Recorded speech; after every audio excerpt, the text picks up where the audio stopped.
Lesson 3. Two women. Valentina Tereshkova. Valentina Tereshkova was born in a village in central Russia on 6 March 1937. Her father was a tractor driver and her mother worked in a textile plant. At the age of 8, she began her schooling but did not enjoy it much. She left the school within a few years. Afterwards, she completed her education through distance learning. She became interested in parachuting from a young age and trained in skydiving at the local aero club, making her first jump at age 22 on 21 May 1959.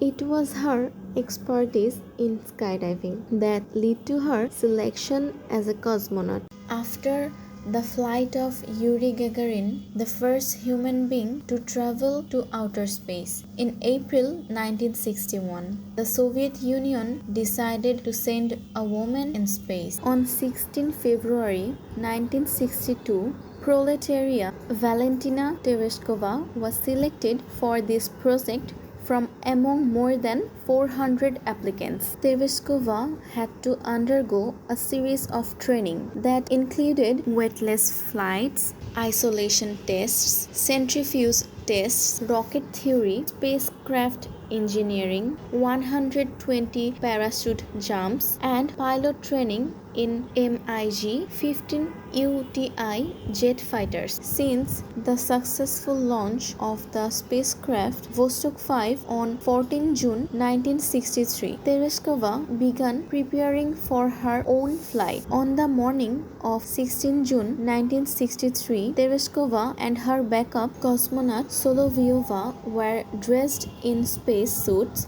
and taken to the space shuttle launch pad by a bus. After completing her communication and life support checks, she was sealed inside Vostok 6. Finishing a 2-hour countdown, Vostok 6 launched faultlessly. Although Tereshkova experienced nausea and physical discomfort for much of the flight, she orbited the Earth 48 times and spent almost 3 days in space. With a single flight, she logged more flight time than the combined times of all American astronauts who had flown before that date. Tereshkova also maintained a flight log and took photographs of the horizon, which were later used to identify aerosol layers within the atmosphere. Vostok 6 was the final Vostok flight and was launched 2 days after Vostok 5, which carried Valery Bykovsky into a similar orbit for 5 days, landing 3 hours after Tereshkova. The two vessels approached each other within 5 kilometers